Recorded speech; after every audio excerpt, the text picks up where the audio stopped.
Hi, நான் லதா கிருஷ்ணன். இன்றைக்கு Sunday special. உங்கள் வீட்டில் என்ன லஞ்ச் அப்படிங்கிறது தான் என்னுடைய கேள்வி. நீங்கள் எந்த ஊரை சேர்ந்தவங்க?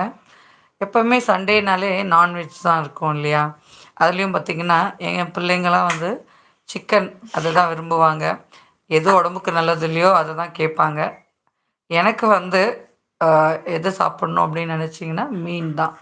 ஏன்னா அது வந்து அதில் ஒமேகா சக்தி இருக்கிறனால குழந்தைங்களுக்கு வந்து மீன் கொடுக்கலாம். நான் வந்து புதுச்சேரியில் இருக்கிறனால எறா எறா வந்து இங்கே சிங்கி எறாவோ ஏதோ சொல்லுவாங்க. அது வந்து ரொம்ப ஃபேமஸ். ஸோ அந்த எறா இன்றைக்கி எங்கள் வீட்டில் சொறா புட்டு, எறா தொக்கு, சுதும்பு மீன் குழம்பு, ரசம், இதுதான் வத்தல். இதுதான் இன்றைக்கி எங்கள் வீட்டில் லன்ச். உங்கள் வீட்டில் என்ன லன்ச், என்ன சமையல்?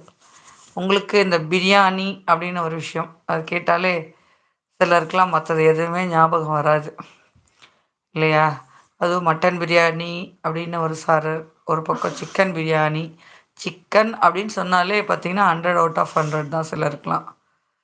சாப்பாடு இருந்தாலே போதும், வேறு எதுவுமே வேண்டாம். அதுபோல் நீங்கள் எந்த ஊரை சேர்ந்தவங்க? உங்களுக்கு இன்றைய லன்ச் என்னங்கிறது சொல்லலாமே.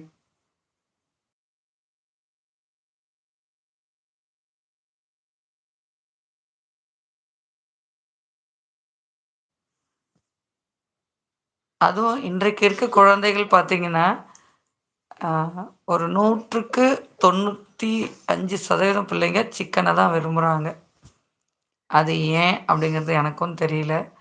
அது ஒன்றும் அவ்வளவு சத்தும் கிடையாது. அதோட வளர்ப்பு முறை சரி இல்லை. அது மாதிரி அதாவது நாட்டுக்கோழி சாப்பிட்லாம், இதை சாப்பிடக்கூடாது, அதுக்கு இது தராங்க அதை தராங்கன்னு சொல்கிறாங்க ஒரு பக்கம்.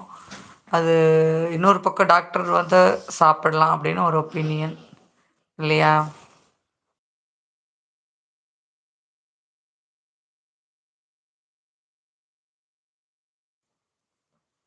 உங்களுக்கு பிடிச்ச நான்வெஜ், அதாவது சிக்கன், மட்டன், ஃபிஷ் வகைரா, இதில் எது உங்களுக்கு பிடிக்கும்? உங்கள் வீட்டில் என்ன சமையல்? இதுதான் என்னுடைய கேள்வி.